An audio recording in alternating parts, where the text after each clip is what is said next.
Suaranya jelas Iwan. Iwan wal akhwat.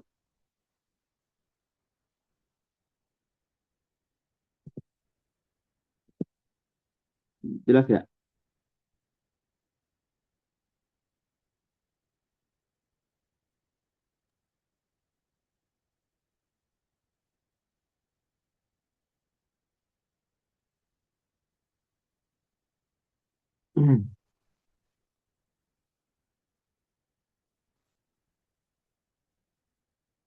Bentar.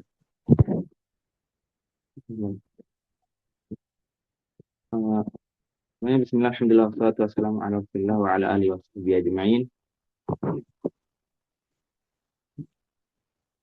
Allahumma alimna ma yanfa'una wa anfa'na bima 'allamtana wa zidna ilman wa taqwan wa salahan ya rabbal alamin.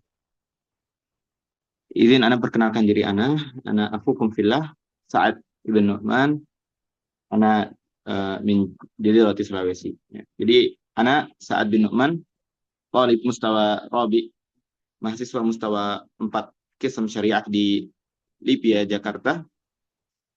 Sebenarnya harusnya kelas ini bukan anak yang isi.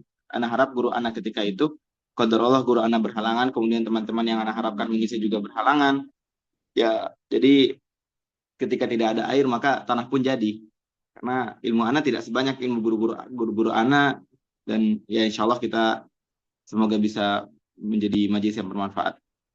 Sebelum kita mulai, karena ini pertemuan pertama, alangkah indahnya kita mulai dengan beberapa nasihat yang begitu penting. Tentunya anak mengingatkan diri anak kembali dan teman-teman sekalian untuk ikhlasun niyah. Ikhlasun niyah dan tetap isti'anah. Karena ilmu ini bukan hal yang mudah. Dan kalaupun kita dapat, tidak semua ilmu itu akan menjadi bermanfaat. Ya. Dan ilmu akan menjadi bermanfaat ketika Allah membukakan jalan-jalan untuk beramal dengan ilmu-ilmu tersebut. Makanya setiap kali kita mulai pelajaran, itu jangan lupa untuk tetap memulai dengan doa. Yang sebagaimana Nabi SAW juga memulai hari beliau bahkan dengan zikir yang kita semua kenal, yang ada di zikir, termasuk zikir pagi petang yang sering kita ulang-ulang. Allahumma inni as'aluka ilman nafi'a wa rizqan thayyiba wa amalan mutaqabbala. Dan bahwasanya semua hal yang di dunia ini kita dapati itu tidak ada yang mudah kecuali ya memang Allah mudahkan untuk diri kita. Dulu salah seorang guru ana ya, itu pernah mengatakan, Syekh Abdul Majid itu mengatakan, hafizahullah wa ra'ah, ketahuilah bahwa sesuatu di bumi ini, sesuatu yang mudah sekalipun, jika Allah membuatnya sulit bagi diri kita, maka sesuatu itu tidak akan menjadi mudah. Begitu pula sebaliknya. Jikalau sesuatu itu yang secara akal adalah sesuatu yang begitu susah, tapi Allah takdirkan untuk mudah bagi kita, maka hal itu akan mudah. Maka jangan pernah berhenti untuk isti'anah. Perbarui niat, tajdidun niyah. Setiap kali kita duduk di majelis, ima itu majelis offline, majelis online, tanya diri kita, untuk apa kita belajar? Untuk apa kita belajar? Ada yang kita katakan 3 pilar ya, yang selalu harus kita pegang, yaitu ikhlas, muwafaqah, dan doa. Ya. Ini 3 pilar yang Anda pegang. Yang dimana maknanya apa? Pertama, kita harus selalu, apapun yang kita kerjakan, jadikan tujuannya itu untuk Allah Subhanahu Wa Taala. Karena kalau tujuan yang lain, maka kepada siapa kita bersandar agar kita ditolong gitu. Kalau memang untuk dunia saja, maka kepada siapa kita bersandar? Sedangkan dunia itu hal yang sirna. Makanya apapun yang kita kejar, baik itu ilmu, baik itu sesuatu duniawi, baik itu harta, jadikan semua itu untuk lillah Subhanahu Wa Taala. Ya. Kita mengejar dunia, katakanlah itu saya mengejar bisa dapat gaji yang lumayan atau harta yang lumayan agar saya bisa mudah dalam menuntut ilmu, sebagaimana yang para ulama lakukan. Ya. Imam Abu Hanifah adalah alim yang kaya ya, dan beberapa ulama lainnya. Jadi jadikan semua tujuan untuk Allah Subhanahu Wa Taala, karena begitu amal kita, perbuatan kita tujuannya untuk Allah, maka gampang kita bersandar kepada Yang Maha Kuasa, yang tidak ada artinya dunia bagi zat yang Maha Kuasa itu. Bahkan dunia ini tidaklah ada artinya dibanding sayap nyamuk. Kemudian yang kedua adalah muwafaqah, yaitu kita itu muwafaqah atau sidq, jujur, dan apa yang kita lakukan dengan yang kita katakan itu sesuai. Karena banyak kita dapat di diri kita, termasuk anak pribadi, mengatakan saya ingin ini, saya bermimpi untuk menjadi ini, saya ingin menjadi alim, saya ingin menghafal Quran, saya ingin menghafal ini dan itu. Tapi pada hakikatnya tidak ada muwafaqah, tidak ada kesesuaian dengan apa yang kita katakan dengan apa yang kita kerjakan. Dan tentu semua itu harus disandarkan kepada hal yang ketiga ini, doa, doa. Jangan pernah berhenti berdoa, jangan pernah berhenti berdoa. Apapun yang kita butuhkan, bukan minta kepada presiden, bukan minta kepada siapapun itu, tapi mintalah kepada yang Maha Kuasa, yang Maha Suci dirinya, ia cinta dengan orang-orang yang terus meminta kepadanya. Maka Anda tidak berhenti mengingatkan untuk ikhwan dan akhwat sekalian di majelis ini untuk tetap menghadirkan niat lillahi ta'ala, kemudian tetap isti'anah billahi azza wa jal. Itu sedikit pembukaan dari Ana. Untuk mempersingkat waktu, kita masuk ke dars kita malam ini. Ikhwani wa akhwati, azani Allah wa iyyakum. Kitab yang akan kita kaji malam ini dan seterusnya yaitu Matan Safinatun Najah. Fima yajibu 'alal 'abdi lima walahu. Ya, jadi ini ya namanya itu Matan Safinatun Najah. Adapun yang judul di bawahnya itu memang ada yang mengatakan ada lanjutan nama seperti itu, Fima yajib 'alal 'abdi lima walah, atau ada juga yang mengatakan tidak ada namanya, hanya Matan Safinatun Najah. Wallahu a'lam. Alangkah baiknya sebelum kita masuk ke kitab ini, kita mengenal siapa mu'alifnya.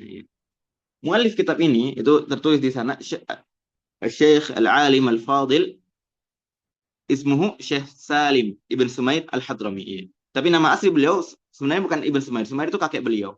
Nama beliau adalah Syekh Salim Ibn Abdullah Ibn Sa'ad Ibn Sumair. Ibn Sumaid Al-Hadrami. Jadi beliau dari Hadramaut, salah satu Korea di Yaman. Kalau nggak salah nama Korea beliau itu Dhi Asbah, itu ada salah satu nama sebutan wilayah di Yaman sana. Beliau wafat itu di tahun Alf wa Miatain wa Wasnain Wasitin. Jadi beliau wafat di tahun 1262. Ya, diingat ya, 1262. 1262. Gampang, 262. Ingat saya 262 tambah 1000. 1262. Beliau itu wafat. Ada yang tahu beliau wafat di mana?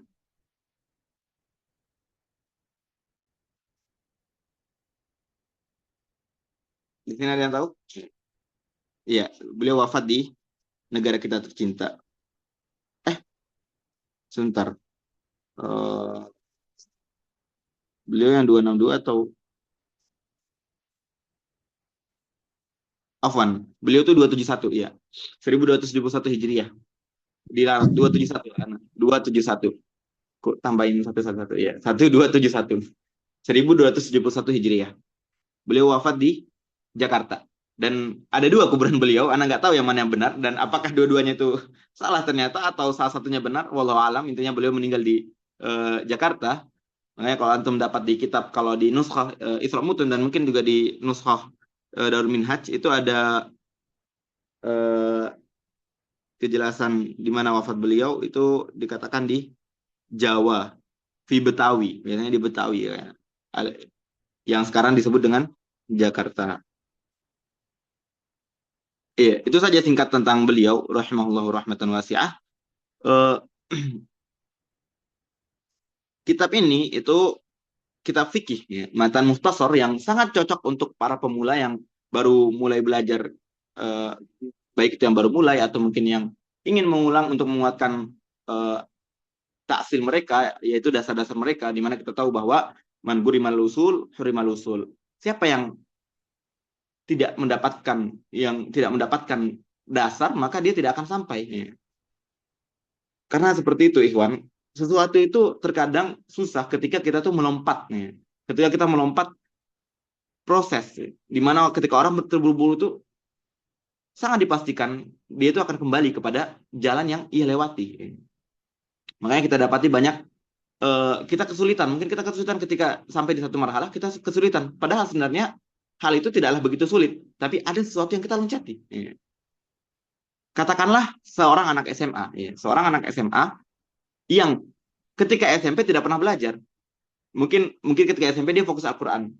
Nah, ketika SMA, dia langsung mengikuti pelajaran SMA, mungkin katakanlah itu di pelajaran matematikanya, ya. Dan dia men-skip satu tingkatan, yaitu tingkatan SMP, maka dia akan mendapati kesulitan begitu banyak di tingkat SMA-nya. Begitu juga mungkin ikhwani wa akhwati azani Allah wa iyyakum, di antara kita mungkin ada yang di marhalah kuliah, atau ada yang di marhalah SMA dan lain-lainnya, dan ketika marhalah sebelum itu dia tidak memungkinkan dan langsung lompat ke marhalah setelahnya, dia akan kesulitan.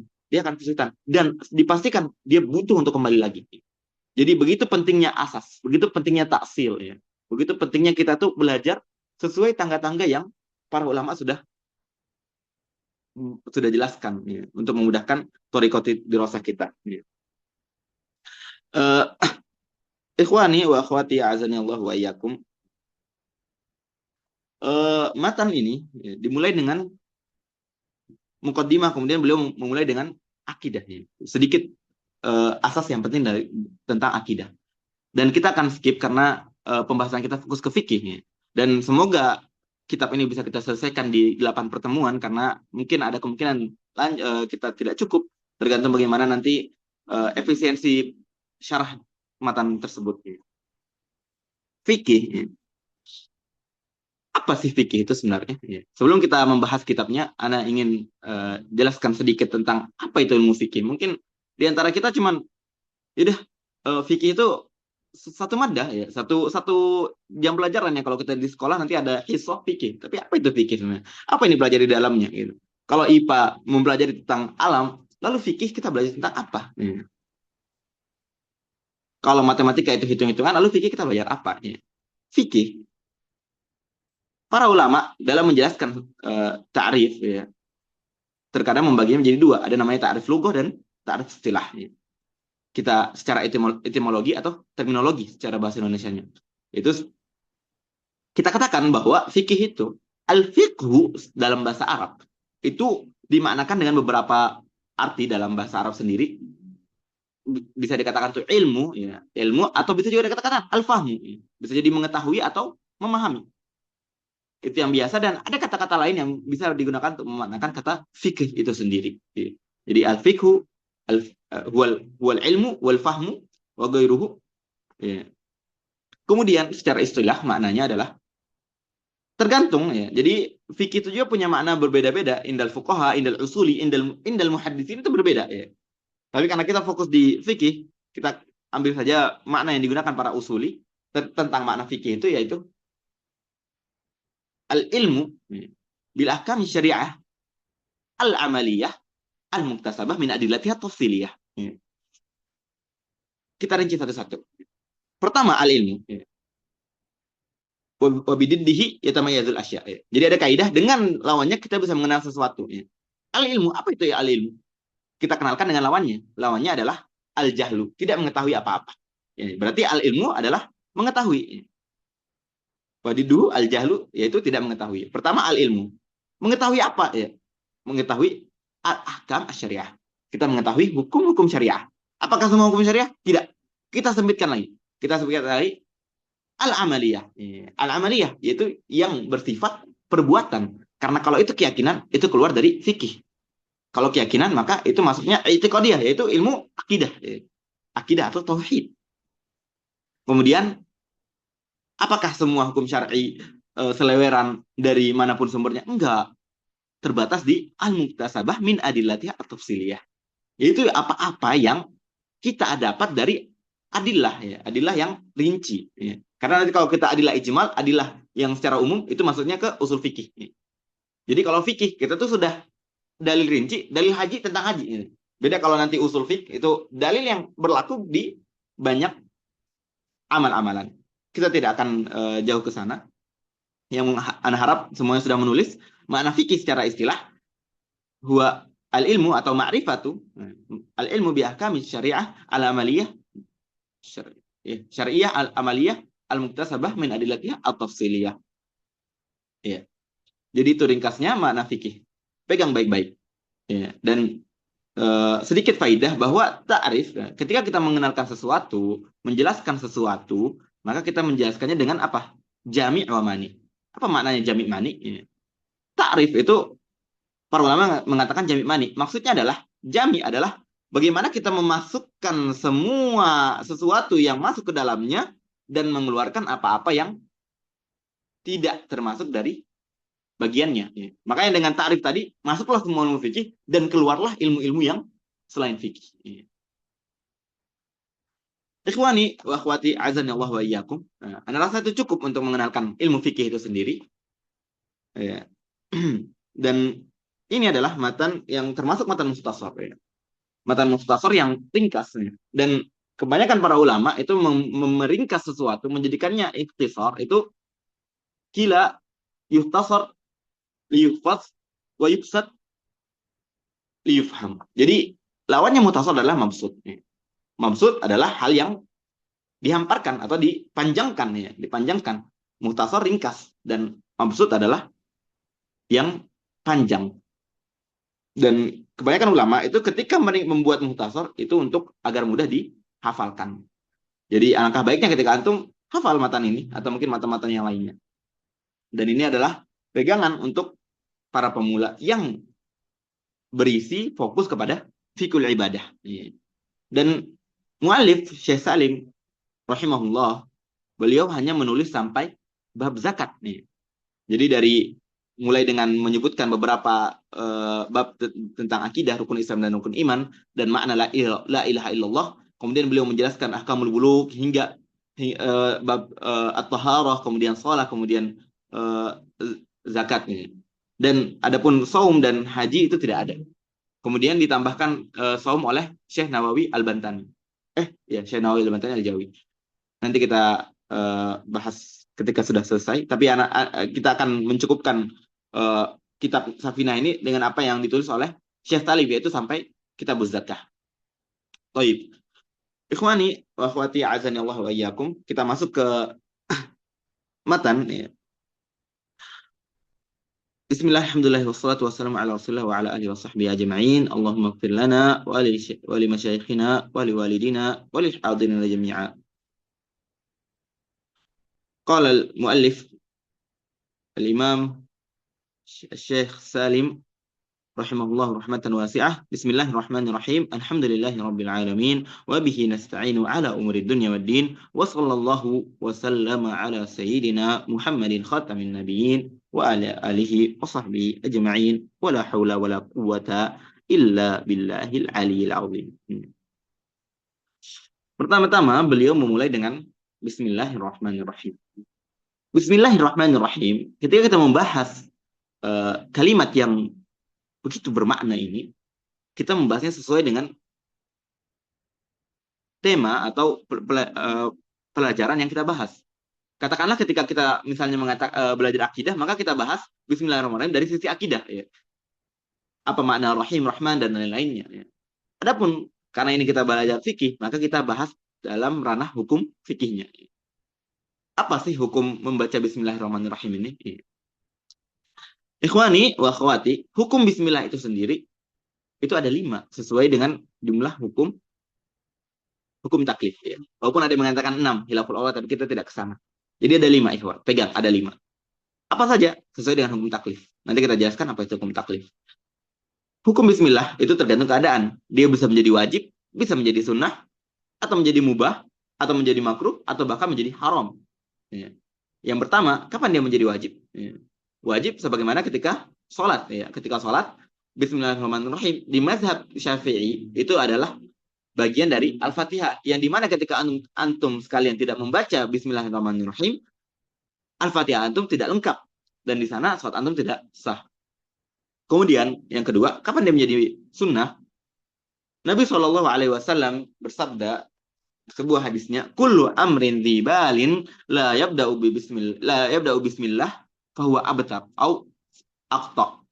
Ai kilal barakah yani. Jadi Nabi SAW bersabda,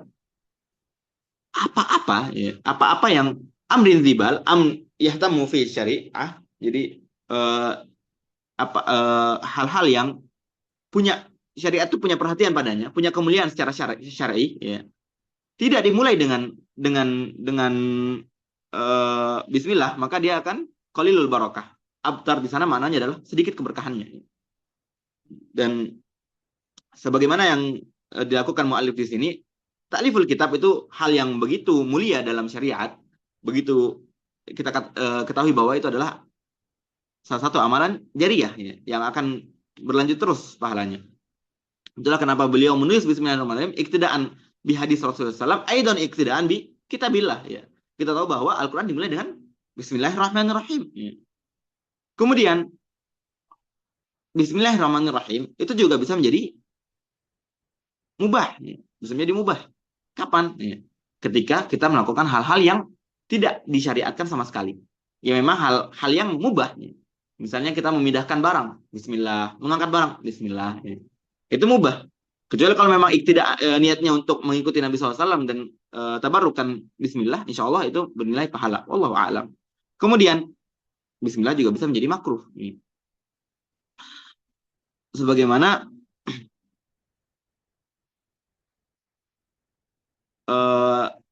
ketika kita memulai sesuatu yang makruh. Misalnya memberikan dengan tangan kiri, ya, itu kan makruh. Maka ketika itu membaca Bismillah ketika itu dikatakan makruh. Wallahu a'lam. Atau juga dikatakan Bismillah makruh kapan? Ketika membaca surah At-Taubah. Sebagian ulama Syafi'iyah mengatakan bahwa memulai surah At-Taubah itu dengan Bismillah itu makruh, dan sebagian yang lain mengatakan bahwa memulainya dengan surah dengan Bismillah itu haram. Kenapa di At-Taubah tidak ada Bismillahirrahmanirrahim? Karena At-Taubah itu ikhwani wa akhwati azani Allah wa iyyakum. Itu isinya adalah ancaman, di awalnya ancaman, dan tidak cocok tarahum di awalnya, ya. Masa katakanlah antum sama teman ngasih apa, baikin dia, tiba-tiba nyerang, kan nggak cocok gitu. Jadi emang awalnya ancaman tidak cocok dengan tarahum, dan begitu juga yang datang dari Nabi Yuna Shallallahu Alaihi Wasallam. Kemudian, ya, tadi kita sudah katakan wajib, sunnah, mubah, makruh, ya. Terakhir haram. Kapan dia haram? Haram ketika kita membaca Bismillah dengan ketika ingin melakukan sesuatu yang haram. Contoh, minum khamar, waliyadzubillah, katakanlah minum khamar. Ketika seseorang membaca Bismillah sebelum minum khamar, maka ketika itu Bismillahnya pun menjadi haram. Wallahu ta'ala a'la wa alam. Kemudian beliau memulai dengan Alhamdulillahirabbil alamin. Alhamdu huwa tsana, itu pujian kepada lillah, ya. Lam sini lam istiqaq, bahwa pujian itu hanya berhak kepada Rabbul alamin subhanahu wa ta'ala. Wa bihi nasta'in ala umuri dunya wad din. Syuf.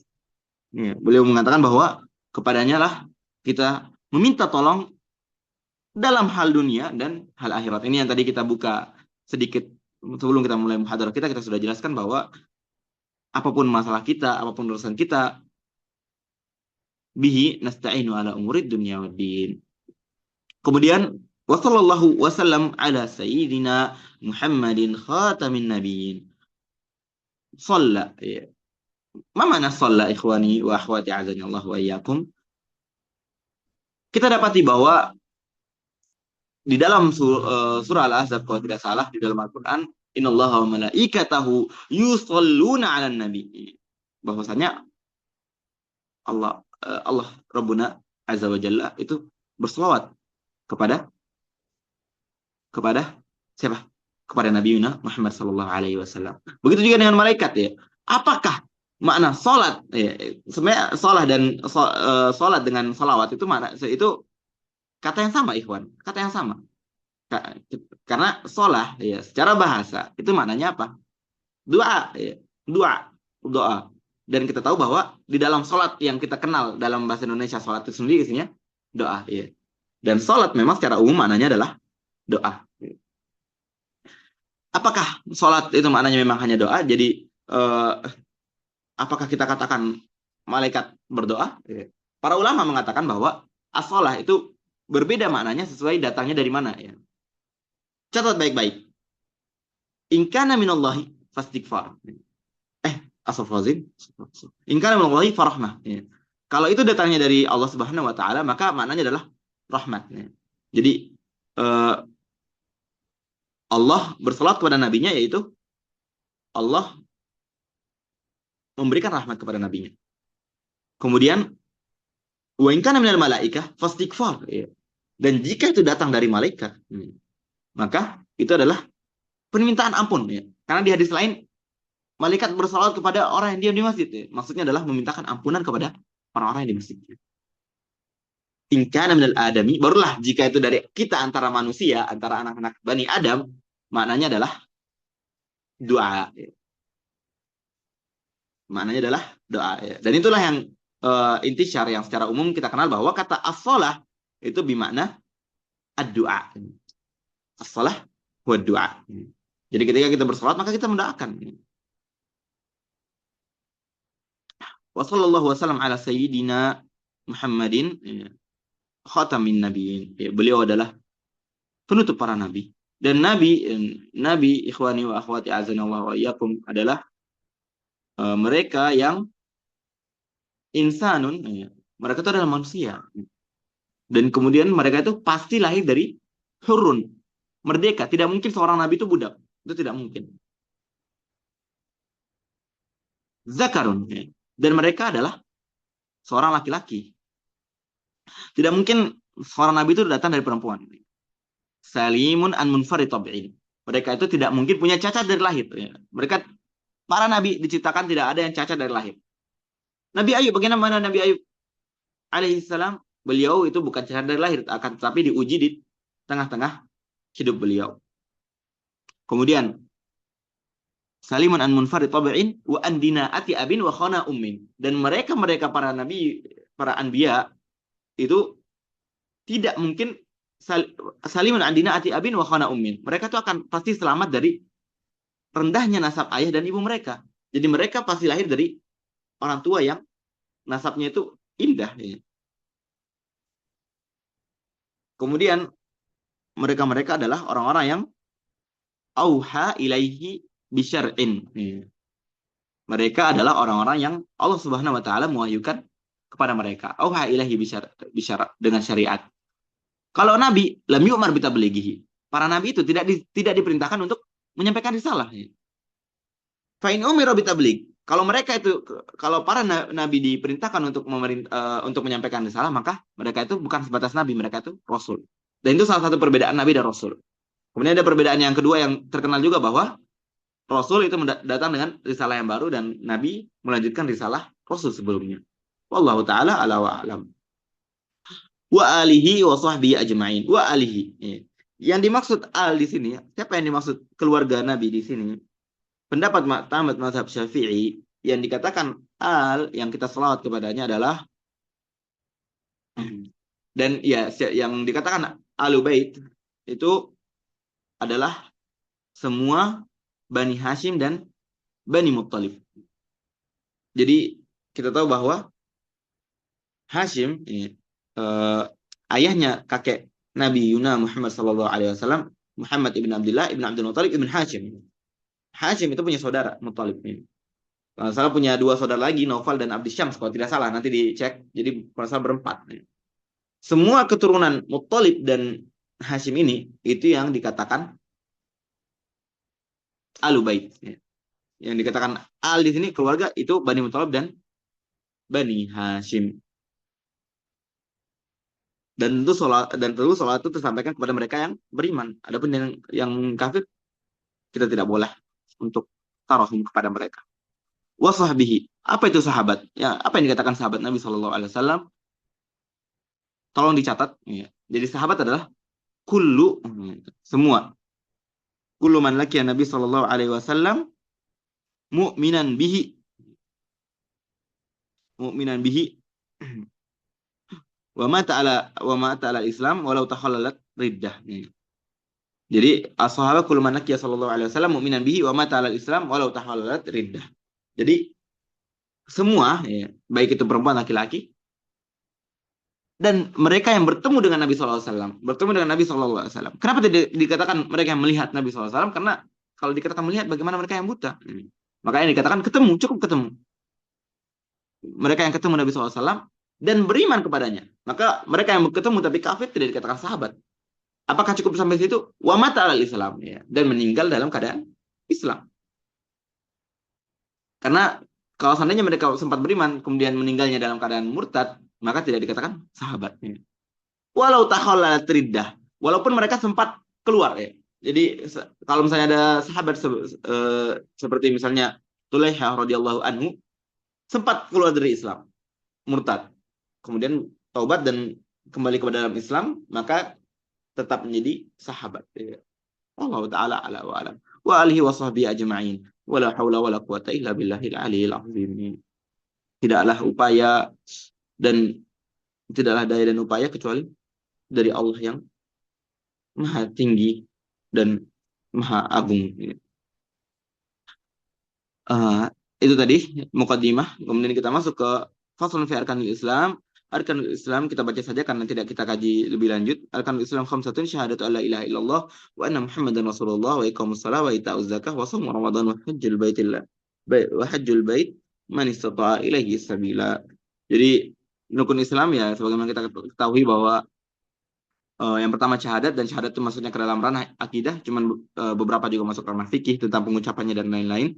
Saya tidak akan panjang-panjang dalam masalah ini. Wa iqamus shalah, as-shalah nanti kita akan bahas pada babnya. Wa ita'uz zakah, zakah kita akan bahas pada babnya. Shaum Ramadan, karena di matan yang dikarang sama Syekh Salim tidak ada Shaum Ramadan. Kalau nanti ada waktu kita lanjutkan dengan tambahan Syekh Nawawi, mungkin kita lanjutkan.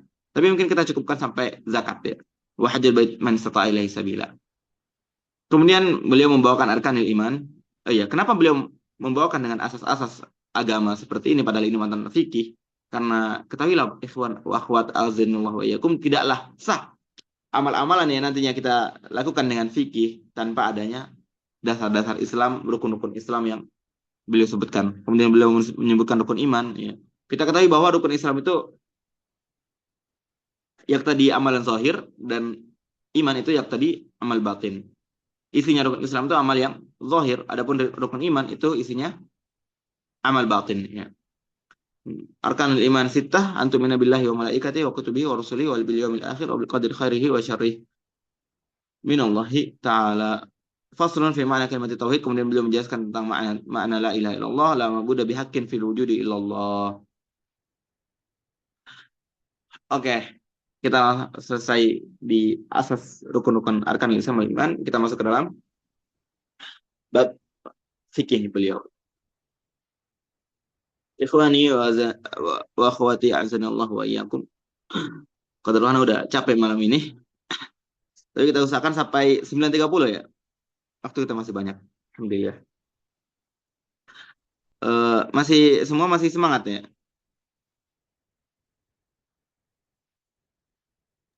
Masih.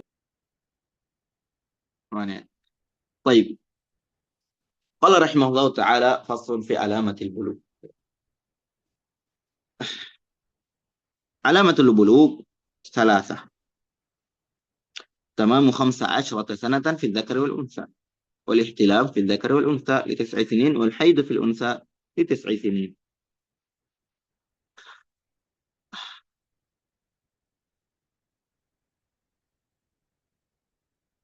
Bentar.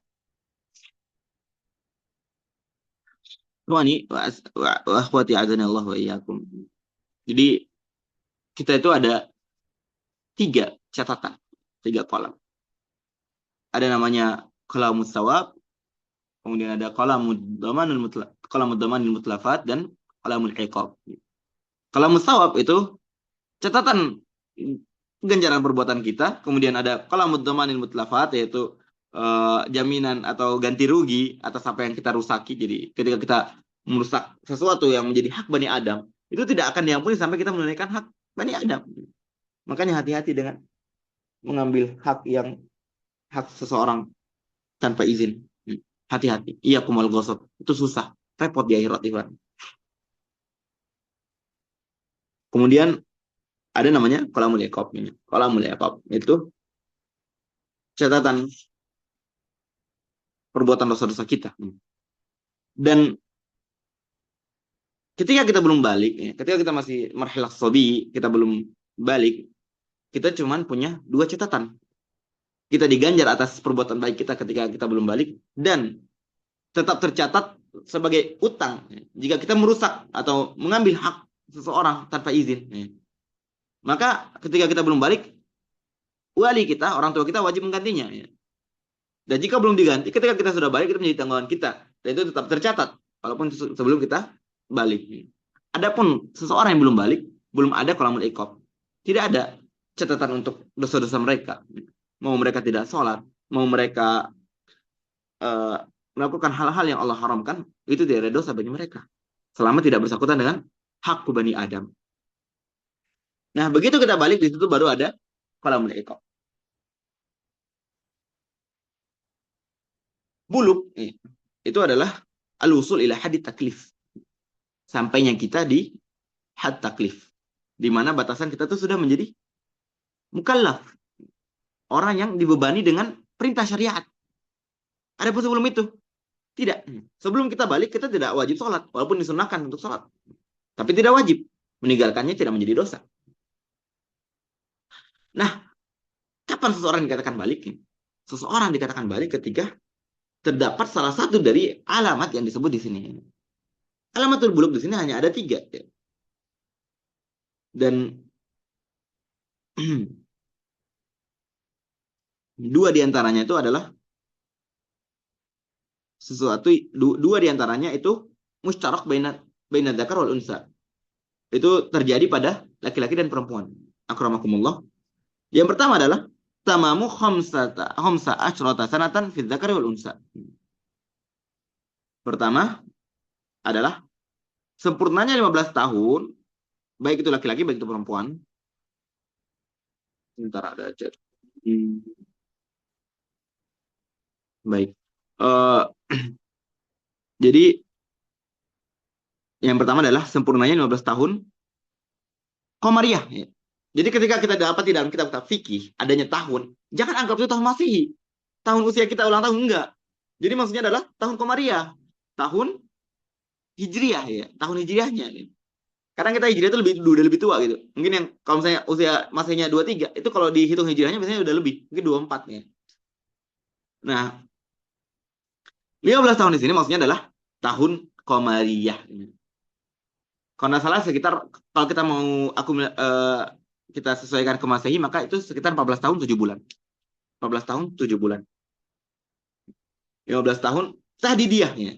Jadi tepat 15 tahun. 14 atau kita katakanlah 15 tahun Hijriah atau 14 tahun 7 bulan Masehi. Ya. Jadi walaupun tidak ada tanda-tanda yang terjadi di antara 3 tanda ini, tapi usianya sudah 14 tahun 7 bulan. Sudah balik. Iya, sudah balik. Sudah balik. Kemudian mu'alif mengatakan ciri kedua wal ihtilam fi dzakar wal unsa li tis'i sinin. Jadi beliau katakan ihtilam di sini maknanya adalah ihtilam itu sebenarnya secara bahasa mimpi. Apakah mimpi yang menjadi patokan? Enggak. Yang menjadi patokan adalah akramakumullah imna. Imna itu adalah khurujul mani. Keluarnya mani. Nanti mani kita akan bahas di bab Thaharah itu tentang ciri-cirinya bagaimana dan lain-lainnya. Jadi ya, koidnya itu adalah khurujul mani. Kalau nggak mimpi, keluar mani, balik. Iya, balik. Dengan syarat minimal usia 9 tahun. 9 tahun Qamariyah. 9 tahun Qamariyah takribiyah ya. Jadi ada tadi kita katakan yang pertama tamam khamsah ta'asyar tahdidiyah, sekarang takribiyah. Apa maknanya? Tahdidiyah itu adalah tepat ya. Jadi kalau kita katakan 15 tahun tepat, maka 14 tahun 11 bulan 29 hari belum dikatakan 15 tahun. Kalau takribiyah bagaimana?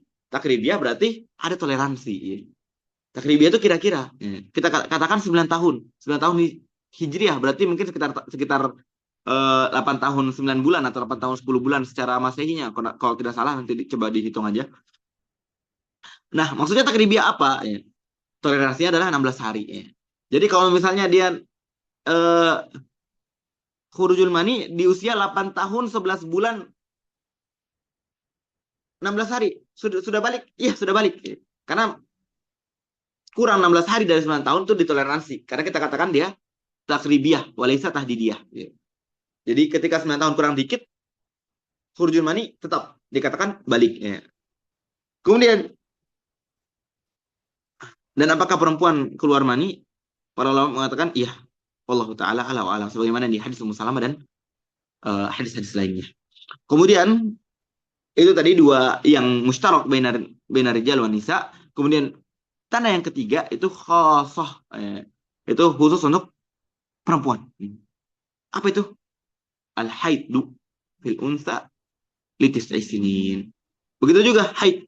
Haid yang di bawah usia 9 tahun takribiyah, qamariyah takribiyah itu tidak yu'tabar. Tidak yu'tabar. Jadi haid disyaratkan usia 8 tahun 9 tahun Hijriah atau kalau kita hitung Masehi kurang lebih 8 tahun 9 bulan. Dan haid nanti kita akan bahas pada babnya insyaallah. Sampai sini ada pertanyaan?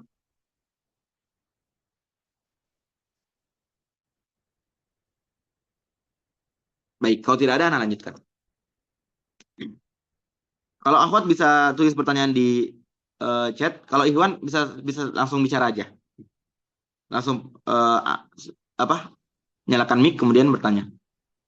Baik. Kemudian kita lanjut. Faslun syurut ijza'il hajar fil istinja. Ya. Beliau masuk ke dalam bab istinja. Sebelum kita masuk ke yang dikatakan mu'alif, banyak hal yang perlu kita ketahui karena ini terlalu lompat bagi Anda lihat. Apa itu istinja sebenarnya? Apa itu istinja? Istinja secara bahasa itu kalau kita maknakan dalam bahasa Indonesia artinya cebok. Apa itu cebok? Anak-anak antum semua udah tahu, akramakumullah. Itu membersihkan setelah kita buang hajat ya. Secara bahasa Arab makna istinja adalah al-qata, memutuskan, menghentikan sesuatu. Istinja. Secara istilah apa makna istinja? Ya. Secara istilah makna istinja adalah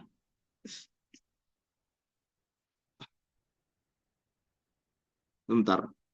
Ana lupa awalan yang biasa digunakan. Oh ya, izalah. Ya. Izalatul kharijin najis al-mulawis minal farj anil farj bima'in au hajarin syar'i. Ya. Bisa ditulis ya, ana ulang baca pelan-pelan. Mana istinja secara istilah? Ya. Izalatu al-khariji an-najisi al-mulawisi minal farji anil farji bima'in au hajarin syar'iyyin. Jadi istinja adalah izalatun najisil kharij. Jadi kita menghilangkan atau membersihkan najis yang keluar dari farj untuk farj ya. Jadi kita membersihkannya mengangkatnya dari farj ya. Membersihkan najis yang keluar dari farj akramakumullah.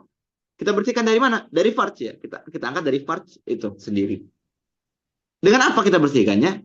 Istinja itu ikhwan azanallah wa iyyakum. Itu bisa dengan dua hal ya.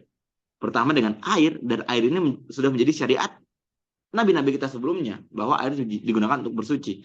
Dan ada khususan umat Nabi Muhammad SAW yaitu dengan hajarin syar'iyyin. Ya. Apa itu hajar syar'i? Apakah itu cuman sebagaimana maknanya batu? Tidak. Tidak hanya sebatas batu. Walaupun batu termasuk hajar syar'i, tapi tidak hanya batu. Nanti kita jelaskan. Jadi itu istinja, ikhwan. Istinja adalah membersihkan izalatul kharijin najis mulawis minal farji anil farji bima'in au hajarin syar'i. Dan hukumnya, hukum istinja apa? Hukum istinja asalnya adalah wajib likulli najisil mulawis. Jika yang keluar itu adalah kaidah bahwasanya yang semua yang keluar dari kemaluan itu najis, ikhwan. Semua yang keluar dari kemaluan, mau itu dalam keadaan sehat ataupun sakit, mau itu padat, mau itu benda padat, mau itu benda cair, semuanya najis. Ya. Dan hukum istinja seandainya yang keluar itu adalah najis yang mengotori atau al-mulawit, maka hukumnya wajib. Sebagaimana yang biasa keluar akan Allah kencing dan buang air besar. Itu mengotori, maka istinja ketika itu wajib.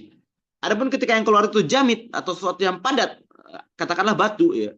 Keluar batu akramakumullah, mungkin ketika sakit atau apa, maka ketika itu istinja hukumnya sunnah, tidaklah wajib. Sunnah, tidak wajib. Kemudian yang keluar, seandainya keluar tuh akramakumullah kentut, angin. Para ulama mengatakan bahwa hukumnya makruh. Tidak perlu dicebok kalau keluarnya cuma angin. Kemudian kalau misalnya pakai air surian, haram. Wallahu ta'ala ala wa alam. Kemudian itu tadi hukum istinja. Oh ya, sekarang kita bahas tentang alat istinja. Ya. Jadi alat istinja itu ada dua, ikhwan wa akhwat, azanillahu wa iyyakum. Yang pertama adalah air. Air sudah jelas. Kita dibahas bagaimana kita menghilangkan asar dan menghilangkan najis dan bekasnya itu dengan air.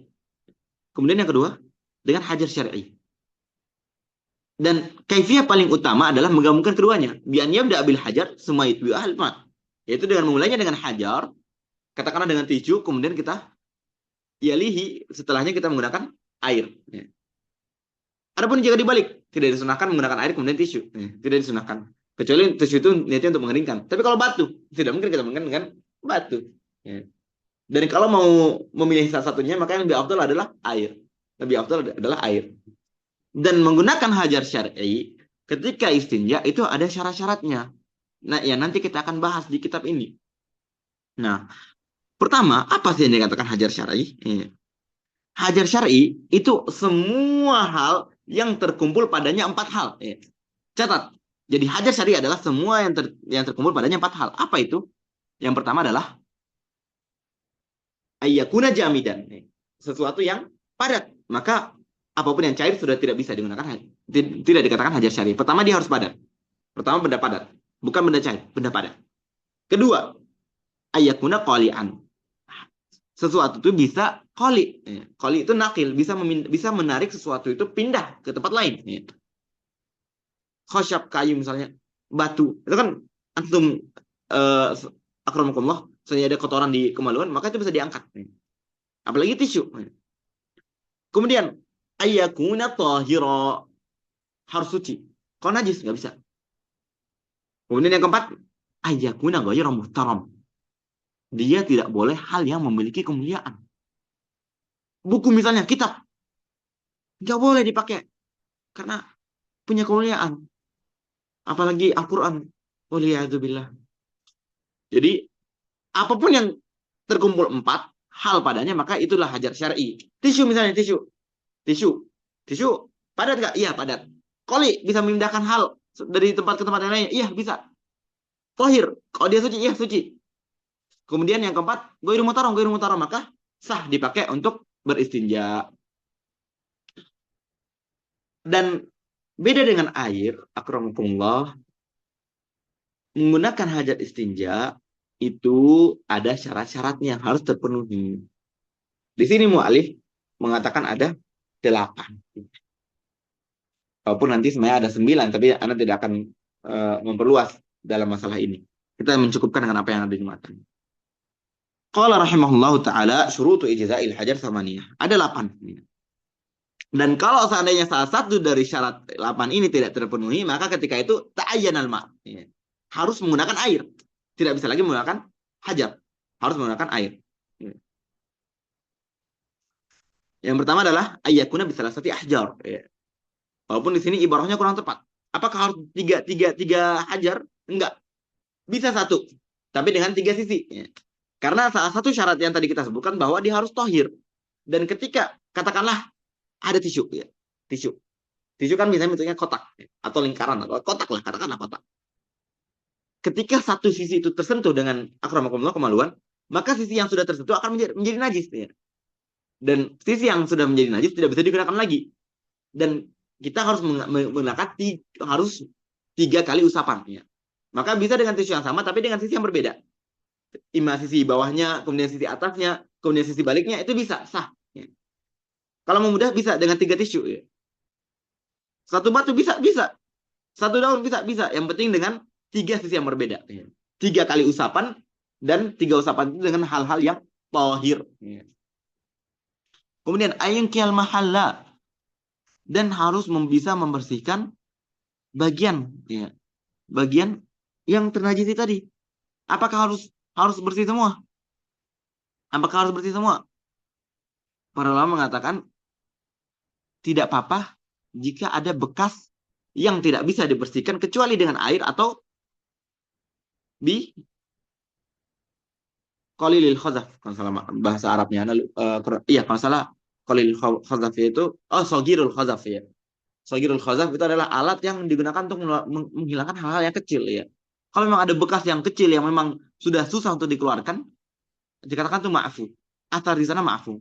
Dan itu pernah kalau keluar soal seperti itu di salah satu tes syariah, maka jawabannya tidak mengapa jika ada bekas yang memang hanya bisa dihilangkan dengan air atau sigoril khazaf. Iya, sigoril khazaf. Kemudian yang ketiga, wa alla yajifan najas. Dan tidak boleh najis itu sudah kering. Kalau najis itu sudah kering, maka ta'ayyanan ma. Makanya kalau menggunakan hajar istinja harus segera.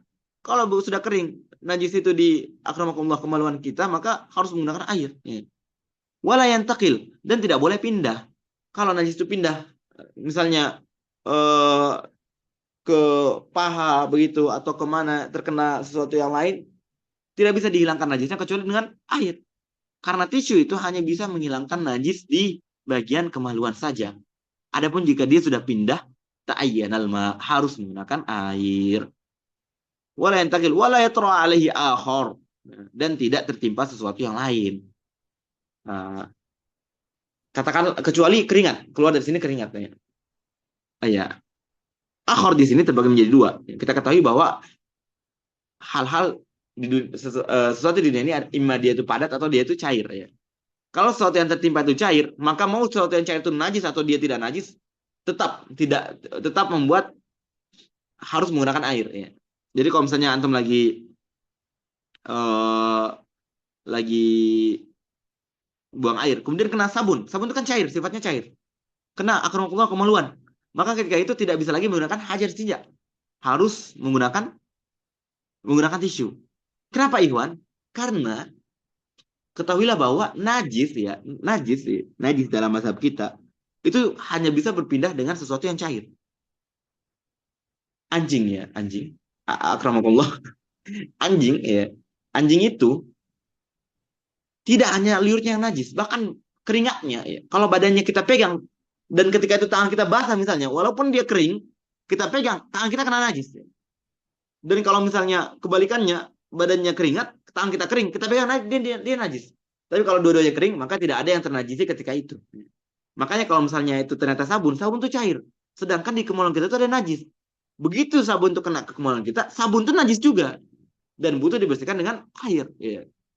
Adapun kalau misalnya yang tertimpa itu ahornya itu adalah benda padat, maka terbagi menjadi dua. Kalau benda padat itu najis, maka ta'ayyanan ma, tidak bisa lagi dengan hajar istinja. Tapi kalau misalnya benda padat itu adalah sesuatu yang tidak najis, pasir atau yang lainnya, maka ketika itu masih bisa menggunakan tisu selama pasirnya itu tidak terkena bagian najis yang membuat pasir itu najis. Wallahu taala ala wa alam. Wala yatra alaihi akhar, kemudian wala yujawiz safhatahu wa hasyafatahu. Oke. Dan tidak lewat dari sofah. Sofah ya. Sofah itu bagian akramakullah, bagian pantat yang dikatakan mayadumu indal qiyam. Yang tertutup ketika kita berdiri ya. Insya Allah semua paham. Jadi ketika najisnya itu melewati bagian itu, maka ketika itu harus menggunakan air, tidak bisa menggunakan hajar istinja. Atau kalau misalnya bagian depan untuk laki-laki, akramakumullah, hasyafatahu. Hasyafah itu ikhwan, azanallahu wa iyyakum, itu mohon maaf itu helmnya ya. Jadi ada yang berbentuk seperti helm. Ikhwan insyaallah pada tahu. Ini kita bahas fikih, jadi mohon maaf kalau memang terlalu vulgar, memang harus seperti itu. Jadi ketika lewat dari bagian itu, maka ta'ayyanal ma, harus menggunakan air. Tidak bisa lagi menggunakan hajar istinja. Wala yusibahuma. Sebenarnya wala yusibahuma ini sebenarnya tidak perlu untuk disebutkan karena sudah masuk ke al-yatra al-ya'ar. Itu sama sudah kita bahas. Wa antakunul ahjar tahirah. Dan ini juga sebenarnya tidak perlu karena sudah kita katakan tadi bahwa syarat menjadi hajar istinja adalah suci. Oke. Di sini ada pertanyaan?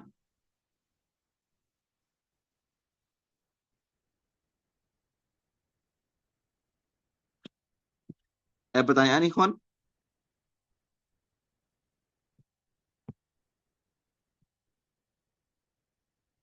Silakan kalau Ahwat bertanya bisa ditulis. Kalau ikhwan bisa langsung bicara. Ya.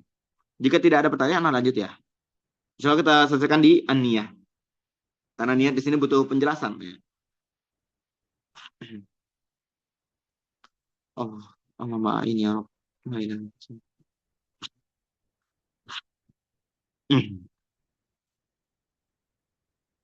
Sebenarnya anak pengen bahas tentang air sebelum itu, tapi anak rasa kita ikhtisar dengan matan aja. Baik.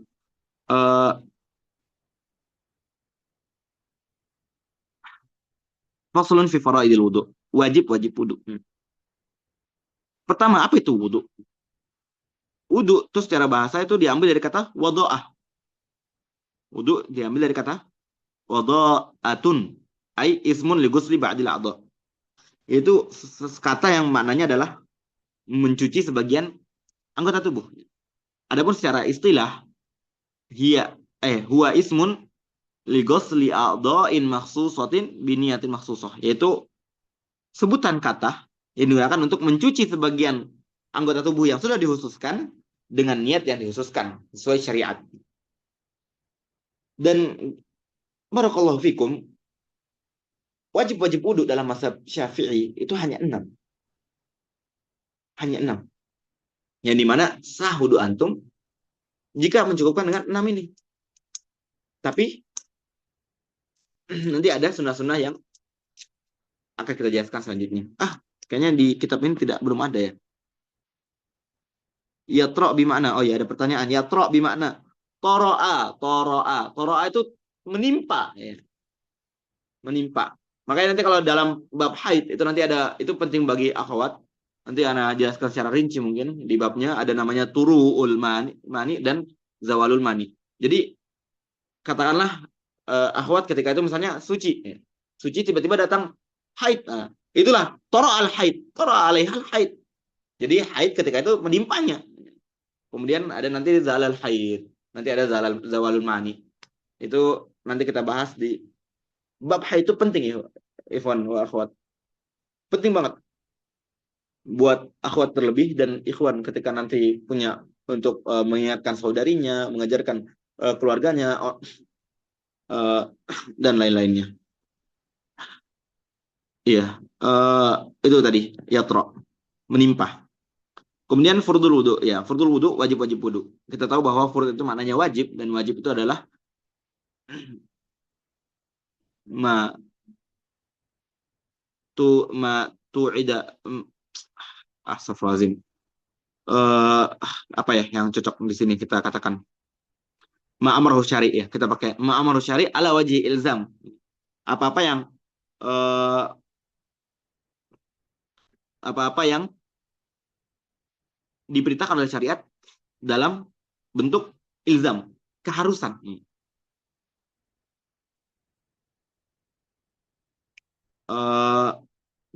Apa ya?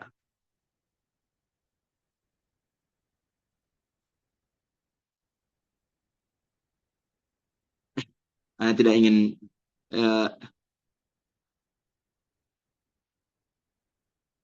oke, kita lanjut saja.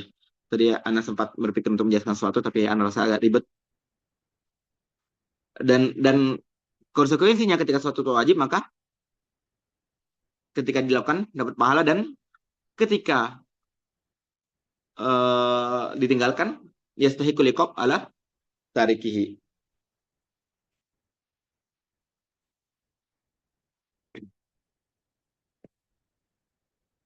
Baik. Yang pertama dari fardul ghusl adalah an-niyah. Apa itu niat, ikhwan? Niat.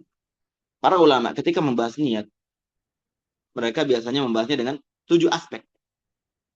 Yang Imam Ibnu Ruslan dalam manzumahnya Surfatul Zubat menyebutkan haqiqatun hukmun mahallun wa zaman kaifiyatun syartun wa maqsudun hasan. Ya.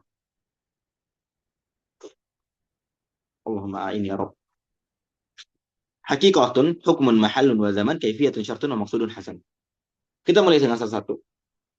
Pertama, hakikatun niat. Apa itu niat? Itu baik-baik. Niat itu adalah qasdu syai' muqtarinan bil fi'l. Ya. Bermaksud untuk melakukan sesuatu yang kemudian langsung dibarengi dengan pekerjaannya. Bihilafil azm. Karena kalau azm itu maknanya adalah qasdu syai' mutlak. Mutlakul qasd. Dan niat memang secara bahasa juga dimanakan seperti itu. Niat secara bahasa mutlakul qasd. ente berniat melakukan sesuatu apapun itu udah ya nakit. Saya niat mau makan, belum makan juga tetap tetap jadi gitu. Beda ketika konteksnya ibadah. Kenapa ikhwan? Kenapa ikhwan wa akhwat azanillahu wa iyyakum? Karena kita dapati bahwa terkadang kita niat niat pergi sholat maghrib misalnya. Keluar rumah kita niat sholat maghrib. Pas sholat, ya, pas sholat kita mulai lupa kalau itu sholat maghrib. Ikut imam aja. Allahu Akbar. Allahu Akbar. Subhanallah. Pas ruku keinget. Atau mungkin pas rakaat kedua, rakaat ketiga. Oh iya ini sholat maghrib ya. Kirain tadi isya. Dan begitulah manusia. Terkadang lupa. Makanya kenapa niat dalam ibadah itu harus dimulai bersamaan ketika kita memulai ibadah itu. Karena itu terjadi. Dulu anak punya kawan. Beliau sekarang di Saudi. Hafizahullah wa ra'ah. Itu nggak satu kali. Ketika sholat asar, sholat asar samping beliau. Kita sholat samaan takbiratul ihram sama imam. Begitu imam salam, beliau kok nambah ya. Nggak masuk, kita barengan. Nggak masuk, nambah beliau. Anak tanya, ya kenapa dia? Anak saat dia bilang, biasanya kalau waktu asar dia bilang, waktu asar itu anak kira masih zuhur karena tidur. Pas bangun anak kira itu waktu zuhur. Pas anak sholat tadi, rakaat ketiga anak baru sadar kalau itu sholat asar. Makanya pas rakaat tiga baru masuk sholat asarnya. Rakaat pertama kedua batal nggak sah karena niatnya sholat zuhur. Soalnya dia sholat asar.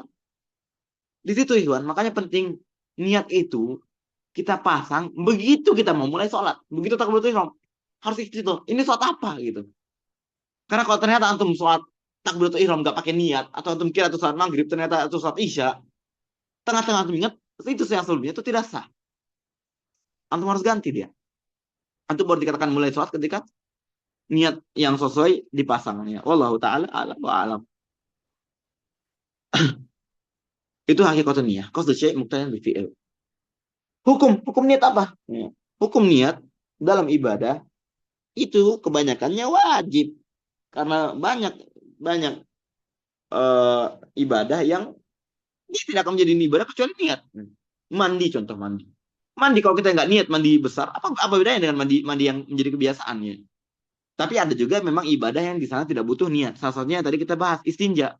Istinja nggak perlu niat dan dia ibadah.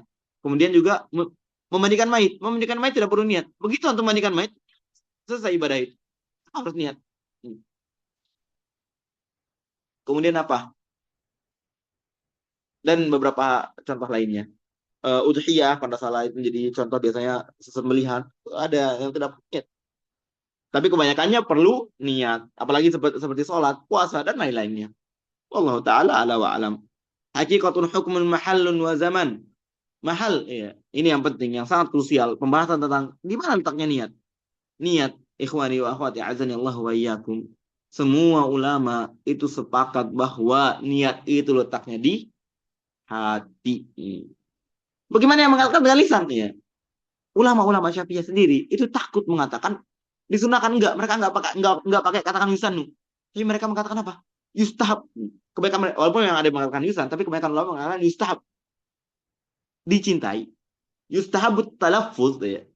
Kapan? Apakah mereka mendatangkan ibadah baru? Enggak. Mereka memberikan qaid. Liusaidal lisan al-qalb. Liusaidal lisanu al-qalba.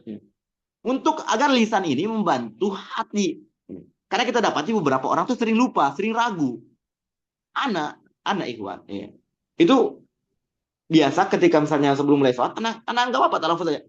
Usolli sholat al-isya. Hatta anak yakin. Hatta anak tuh fokus.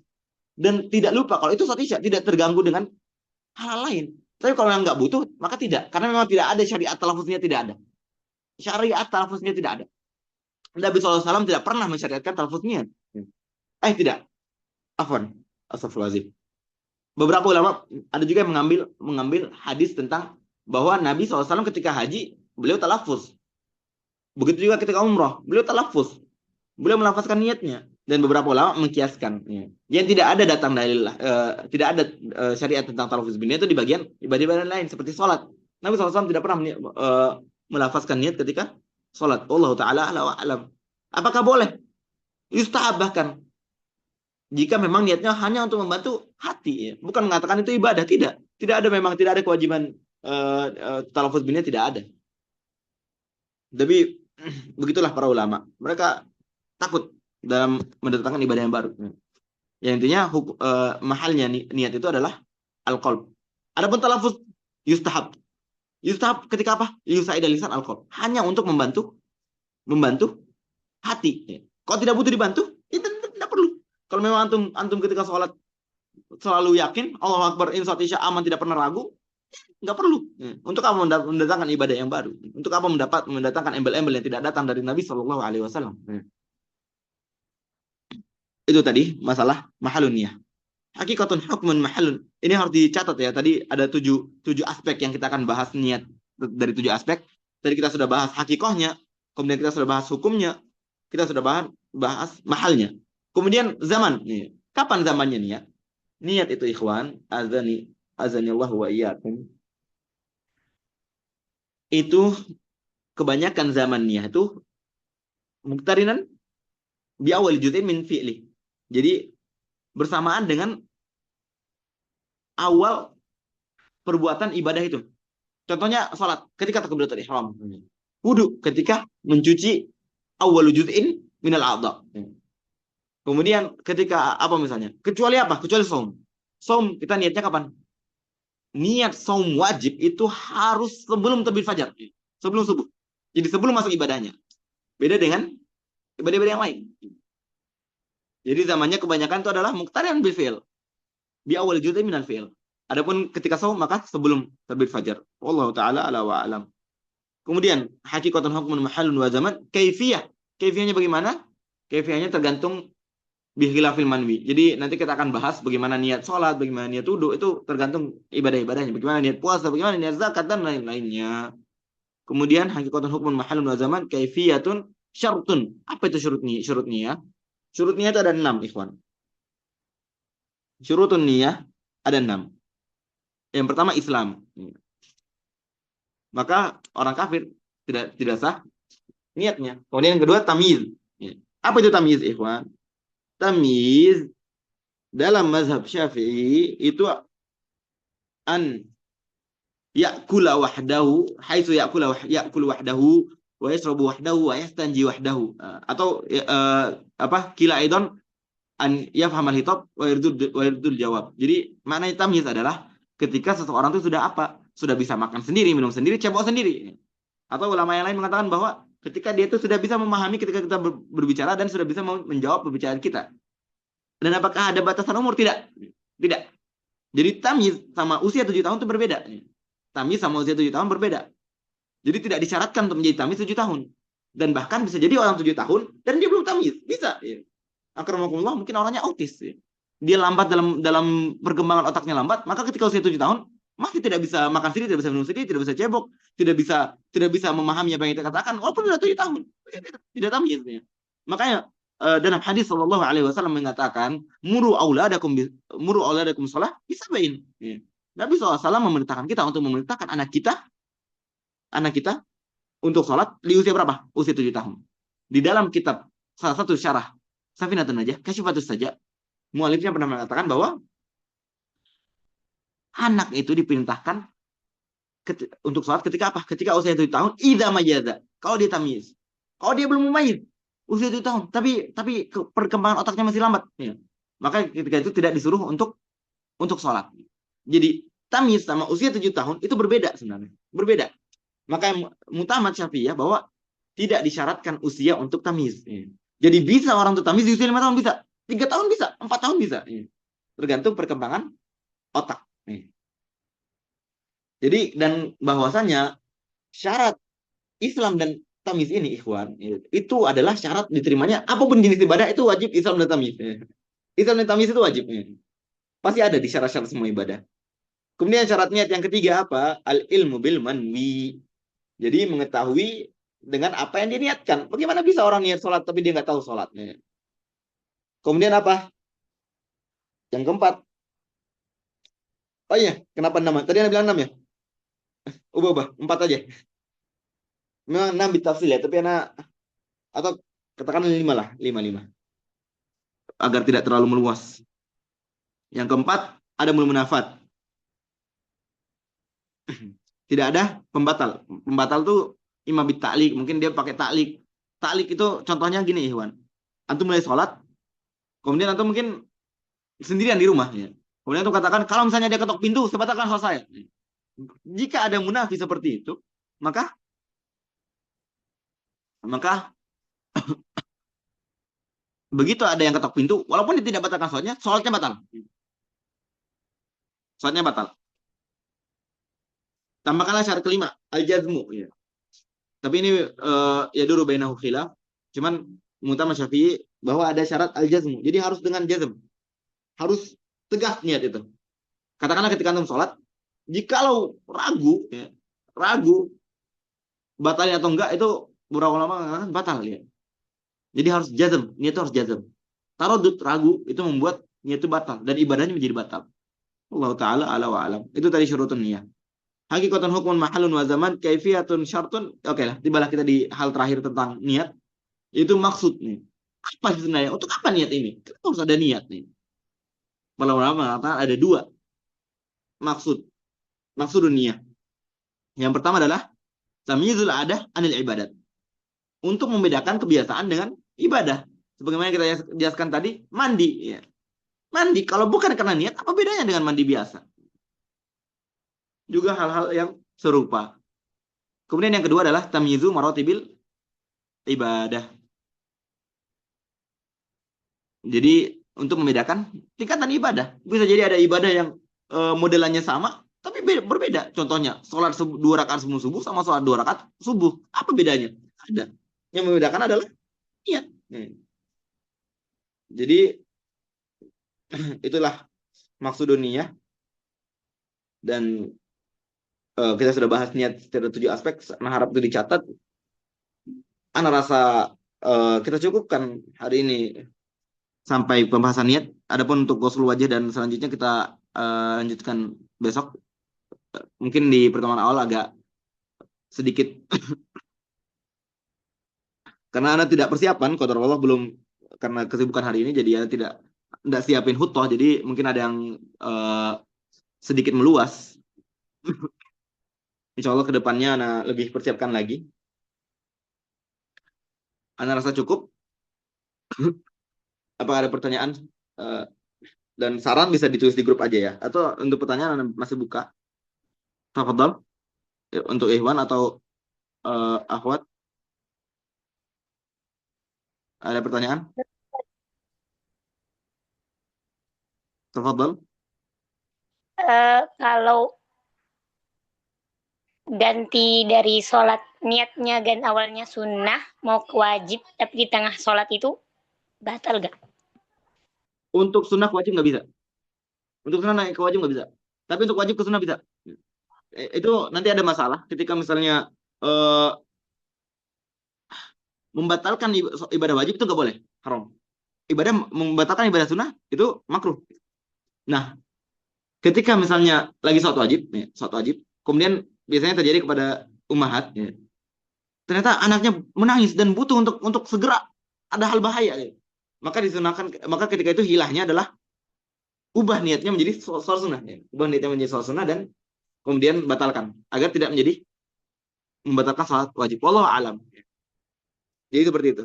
Untuk wajib ke sunnah bisa, sunnah ke wajib nggak bisa. Wallahu alam. Ada pertanyaan lain? Insya Allah ada rekaman. Jadi buat yang ingin murojaah bisa dengan rekaman. Tapi rekamannya tidak boleh dikirim keluar. Ya. Semoga ilmu yang bermanfaat. Ustaz, Fadal. kan dalam hadis dikatakan inna majulal imam liyutammima bihi. Kan? Iya. Nah, kemarin tuh ada kejadian Ustaz di masjid dekat sekret dekat Iya. kos. Kan imamnya ini apa namanya? Beliau lupa tasyahud awal.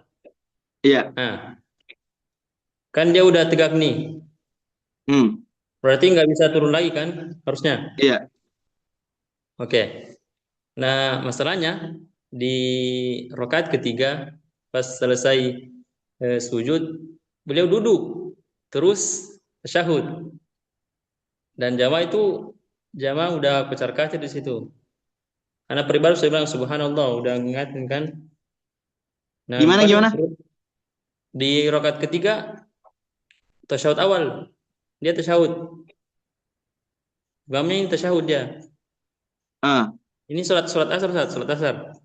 Terus dia sholat salam. asar. Nah, masalahnya dia terus salam, Ustaz. Terus beliau berdiri menghadap ke jamaah dan mengatakan, kita ulang surat dari awal. Nah, di sini anak bingung. Jadi anak sholat sendiri.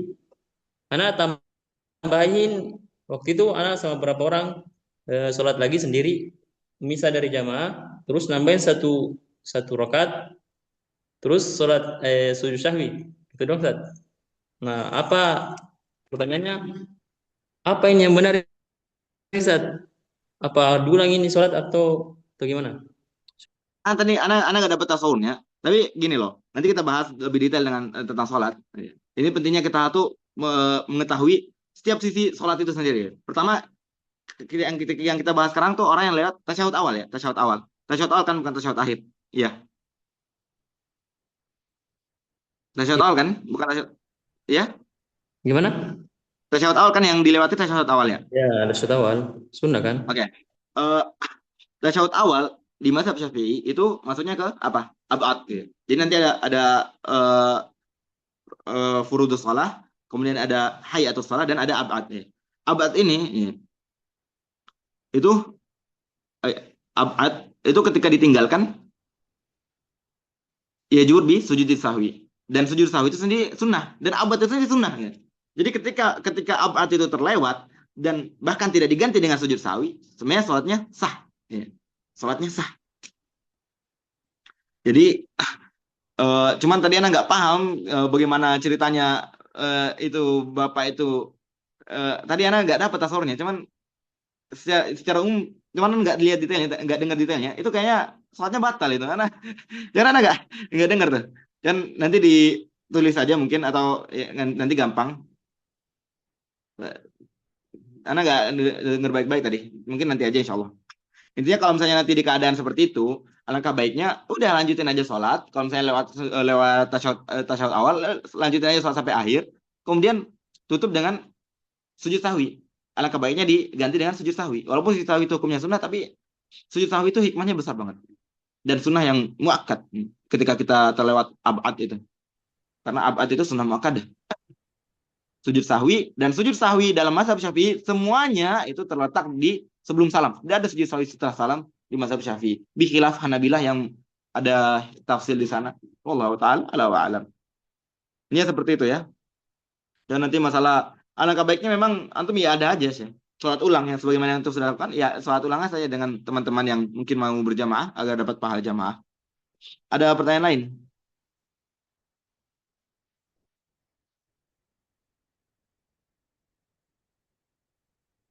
Gimana Ustaz Hamli, aman ya? Jelas ya? Nanti masalah detailnya gampang lah nanti aman. Jafri. Siap. Gampang. Yang lain ada pertanyaan sebelum kita tutup?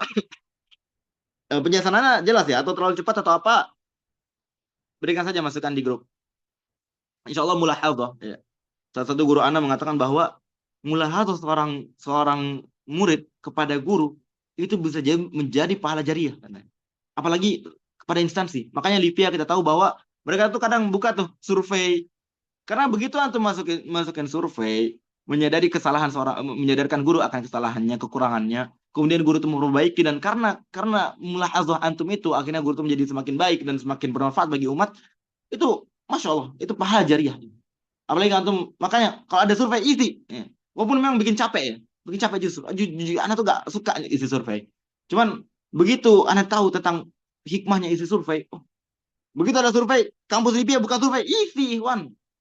Begitu kita isi, nanti karena mungkin masukan dari kita, akhirnya Lipia, ternyata kita kurang selama ini bagian sini, kita perbaiki. Begitu Lipia memperbaiki dan menjadi kebaikan 7 turunan, bahkan ratusan turunan ke bawah, alas, pahala jariah. Memberikan mulahadzah itu pahala jariah. Enggak apa-apa. Yang penting metodenya dengan metode yang baik, ala sabil irsyad, laisa ala sabil inat, maka khalas. Labas. Oke, ada pertanyaan lain? Kalau tidak ada, mungkin kita cukupkan ya.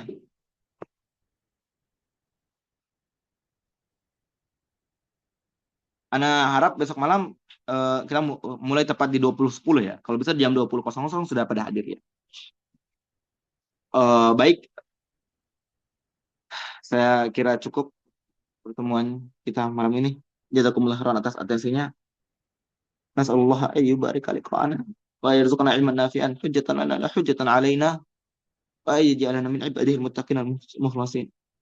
Wa nusalli ala Muhammad nabiyina wa ala alihi wa sahbihi ajma'in. Subhanakallahumma bihamdik nasyhadu an la ilaha illa anta nastaghfiruka wa natubu ilaik. Wassalamu alaikum warahmatullahi wabarakatuh.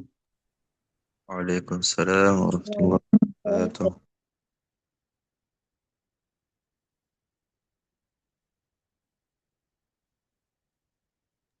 جزاكم الله خيرا. Jazakumullah khairan, Ustaz. Jazakumullah khairan.